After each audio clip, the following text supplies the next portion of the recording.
Hello YouTube, welcome to another diary entry on Adrian's Tech Base. Today we stray away from the GPU testing. I still have quite a few to go through from the lot, but those are left for after I moved to my new apartment. What I wanted to have a closer look at with you today is an idea of an ultra cheap gaming PC, and today's budget is equivalent to 20 quid. You may ask, where did you get the idea for it? And the answer is, I didn't. It actually came to me after I bought some PC parts. So as you probably can tell, I'm a simple man. I see a marketplace, I scroll it, knowing full well I most likely won't buy anything. However, I did stumble across a listing for a PC part mix for 200 Polish zloty. It included, by the looks of it, 2 sets of motherboard with coolers and presumably CPUs, RAM and graphics cards. On top of that, it had a hard drive. You already know what happened next. I lowballed the guy and we settled on a price of 120 Polish zloty. That puts us at 60 zloty for each combo, which equates to around 12 quid. We are going to have a look at this AMD setup first, however the other one was an Intel setup, so stay tuned as that's gonna follow shortly too. What actually turned up is not half bad. We have a 68HM motherboard from MSI. It is entry level, sure, but on FM2 socket it didn't actually matter as much. To my surprise, it actually came with 8GB stick of RAM, which was nice to see. The CPU I was expecting to be rather bottom of the barrel A4 or A6 APU, however we actually got an Athlon X4 860K. This is nothing amazing nowadays, but that is still 4 cores with unlocked multiplier. Lastly, our GPU turned out to be GTX 750 Ti. This one is a low profile version from MSI, just look how tiny this is. Obviously, a gaming PC is not complete without a case and a power supply. This is where the rest of our budget will be allocated to. The case is a trivial thing. There is enough of them being given away that you could score something yourself locally. The power supply, however, will be a different thing. With our budget, we cannot really be picky. Good thing is that with the entire system being quite efficient, even a 300 watt power supply should suffice. So for budget purposes, we will be ghost picking this bad boy for 25 zloty.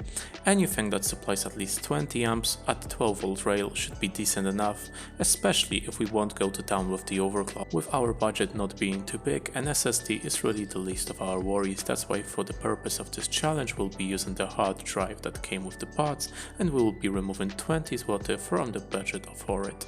That puts us at 105 zloty for the total build, which at this time converts to around 22 quid, slightly over the budget, almost 29 US dollars or almost 25 euros. When it comes to that overclock, I would say we have done so-so. The motherboard we have features no voltage control for the CPU, like at all, not up, not down. That does limit us somehow, but seeing there is only 3+2 power phase setup, it's okay, at least we won't cook them too fast. The CPU we managed to get stable at 4.3 GHz all cores. 4.4 was booting but had stability issues, so we had to settle a bit lower. The RAM we have sadly didn't push past 1600 MHz, which was the XMP profile for it. The rest of the increase in power came from GPU overclock. Maxwell offers GPU boost, which essentially overclocks automatically, but it still has some room to push it higher. I managed plus 163 MHz on core, resulting in 1325 MHz core clock, and plus 300 MHz on memory, resulting in effective speed of 3000 MHz. With these settings we were apparently reaching the power limit, so not much point pushing higher. Seeing as you have 20 quid to spare for a PC, you're likely not going to have any of the bigger newer releases. We are going to be benchmarking, because of that, a few of the most popular games and the free-to-play ones. We are starting with the ever popular CS2, and here immediately we see pitfall of this system. CPU just isn't the best, and I'm sure lack of L3 cache is also hurting it a lot. In 1080p lowest settings and FSR on balanced, we average 44 FPS and 28 FPS 1% low. Overclocked, these figures rose to 55 and 31 respectively, which shows 26% improvement in the average. Great stuff, but the game still not the best. Second game in our suite was War Thunder. We used 1080p high preset which gave us interesting results. On stock we managed 48 FPS average, 15 FPS 1% low and 2 FPS 0.1% low. After applying the overclocks we saw an increase of 45% to 70 FPS average. 1% low also saw a significant boost to 30 FPS and the 0.1% low has risen to 5 FPS. Warzone was no good. Firstly, it cried about no TPM 2.0 as secure, but I thought that would be it, but it still did allow me to join a battle royale match. With 720p lowest settings and FSR on ultra performance, we are absolutely in no shape to game. The asset loading is clearly visible and there's just massive status. I only tested overclocked, but trust me, it wouldn't make any difference. The average was 11 FPS and the lows were both at 0.1 FPS. Absolutely unplayable. Fortnite has not given us big problems on the other hand, running semi-decently in 1080p performance renderer with low settings and epic view distance, with our stock results being 48 FPS on average. Our 1% and 0.1% low were in the bins though, both at 1 FPS. Overclocking however had this changed to 55 FPS average and 4 FPS 1% low and 0.1% low at 1 FPS. The difference might not seem like much, but the status were much less prevalent, however still there. Next up we had Cyberpunk. You technically could play like this, but I wouldn't recommend it. We started the game in 720p lowest settings and FSR 3 in quality. That gave us internal benchmark results of 25 FPS average and 1 FPS for our 1% and 0.1% lows due to massive status. Overclock did improve the situation by a long shot to 33 FPS average, 1% low to 16 FPS and 0.1% low to 9 FPS, eliminating the heavy stutters completely.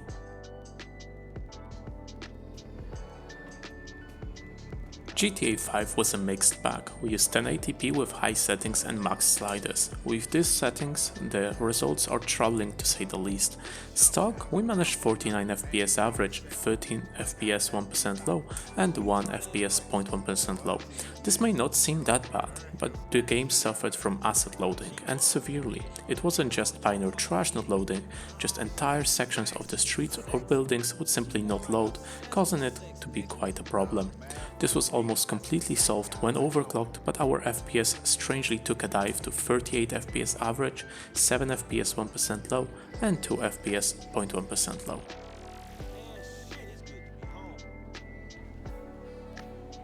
GTA Online wasn't great either, also suffering from the quite bad popping on stock. The figures however are not going to be 100% representative due to lobby size discrepancies. Stock we got matched to 18 player lobby which resulted in average FPS of 34, 1% low of 6 and 0.1% low of 2. Overclocked we got matched to 24 player lobby which resulted in 29 FPS average, 12 FPS 1% low and 2 FPS 0.1% low. Overclock once again eliminated popping.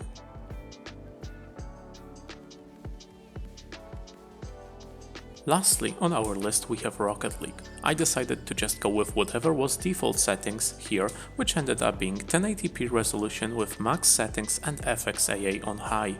4v4 game that I played averaged 96 FPS, 36 FPS 1% low and 12 FPS 0.1% low. After overclocking I played another 4v4 which averaged 100 FPS, 44 FPS 1% low and 16 FPS 0.1% low. Then we moved to synthetic benchmarks. Starting with Unigine Heaven we scored 1094 points stock. After overclocking that figure rose to 1223 points, a decent 11% increase. Following that we have Unigine Superposition, that gave us 791 points stock, and overclocked that rose to 888 points, once again a solid improvement, this time of 12%.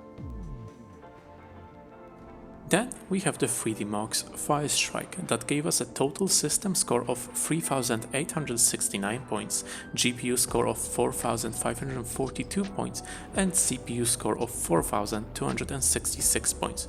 Overclocking netted us a 12% increase of system score to 4,345 points. GPU score also saw a modest improvement of 12% to 5,085 points. CPU scores were also uplifted by 15% to 4,930 points.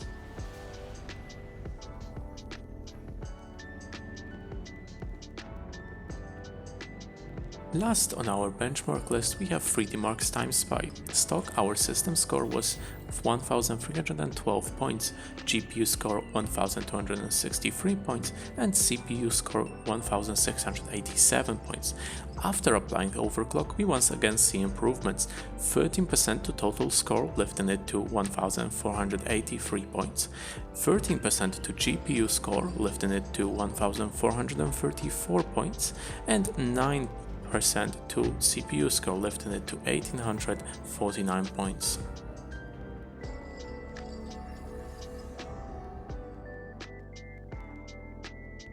So as you can see, this PC for the price can still game. Of course, it has its pitfalls and SSD would really go a long way for day-to-day usability, but we simply do not have the budget for it. But if you can save that extra 10 quid, it will be worth it, I promise. On top of that, lack of TPM2 is starting to become a problem for some anti-cheats like the one found in Call of Duty games. However, it's not all that bad. For daily usage, this is also still a very capable machine, provided you would slap an SSD into it. Overall, this system, albeit decent for the price, is not something I would recommend to buy into. That's because FM2 socket doesn't have any upgrade path. This Athlon is pretty much the best we can do on this platform. Sure, there is the 880K, but it's essentially the same CPU with just a bit higher base clock, so since we've overclocked it, we're already past its point anyways. I would much rather recommend the second system, which will be shown on this channel in the next video. I hope you enjoyed this content. I'll also be having a second look into this FM2 platform later on with more powerful GPU and more RAM to see how far can we really push it, so stay tuned for that. If you've come this far in the video, I just want to say thank you for your time and attention. Stay safe and see you in the next one.